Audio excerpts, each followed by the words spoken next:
Greetings, citizens of the United States. We are anonymous.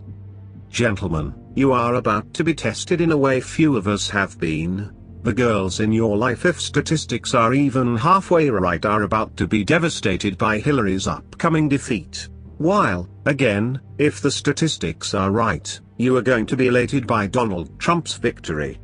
This is already baked in. Early voting, despite shenanigans in Nevada, shows Trump way up in Iowa, Ohio, and Florida. Trump is challenging the illegal leaving open of the polling lines so that Latinos could vote, and he's going to win, so it's done. All that's left now is the crying. And boy, is there going to be crying. Let's face it, women cry. Hillary probably cried after Trump obliterated her in the debates. The women in your life are emotional. If they're not, check them for a Y chromosome. If you're the emotional one, check yourself for a second X chromosome. Normally you put up with this, but after Tuesday it's going to be worse. A lot worse. Why? Well, for starters, because the first criminal nominee for president, who happens to be a woman, will have lost badly. Women everywhere who fell in behind her because of her plumbing will take this personally. They can't help it. It's genetics. Secondly, many saw Hillary's rise to power as a sort of trickle-down economics of respect. Women don't get a lot of respect outside the home. And there's a reason for that, but if a woman was catapulted by Wall Street into the Oval Office, they felt that the distaff gender might get some second-hand acclaim just for that. Now, they weren't necessarily wrong. The symbolic power of the presidency is a powerful thing, but Tuesday will be an object lesson for them that despite feminist propaganda, most of the world still sees women as the supporting role, not the lead actress. So they're going to have a wake-up call that isn't going to be pleasant. That's where you come in. What can you do?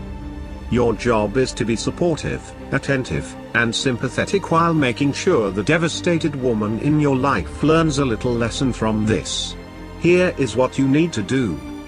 Get rid of any Hillary for prison material tomorrow night. Once Trump is elected, it's only a matter of time before orange is her new black.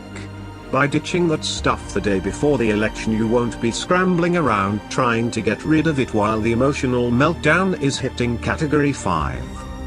Watch MSNBC. They will be the last station to call it for Trump. Unfortunately, probably at no later than 9:30. This could buy you a valuable 25 minutes of peace. Yes, you'll want to watch Fox, but trust me. Let Tuesday night be her night. You'll have the next 8 years. Let her down gently, use 538. Make sure that her computer is looking at 538.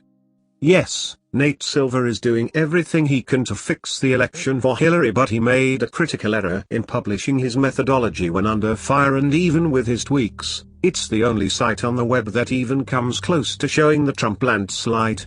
We know that 538 will make her nervous, which isn't good, but if she's looking at, say, Princeton Election Consortium or something, it's just going to be that much worse. Thanks, Nate. Ivanka. Women respond best to other women. Trump is probably a little too alpha dog for your Hillary supporting wife or girlfriend. Do everything you can to move the conversation or whatever video she's watching to Ivanka. How nice she is. How smart. How good for women and mothers. How Trump adores her, in a will listen to her kind of way, not a creepy way. If you relentlessly stay on Ivanka Trump, you'll soothe her nerves. No excessive celebration in the end zone. When they call it for Trump, you'll want to cheer, to text your friends, maybe get on the Xbox and frag some gamer girls in Call of Duty. Don't. No celebration. Sorry, boys. Tuesday night is a tragedy for her, so you're going to need to play your role and be the strong one. Pretend to be disappointed but stalwart. Be there for her. You'll have 8 years minus 1 day to celebrate. Noise-cancelling headphones.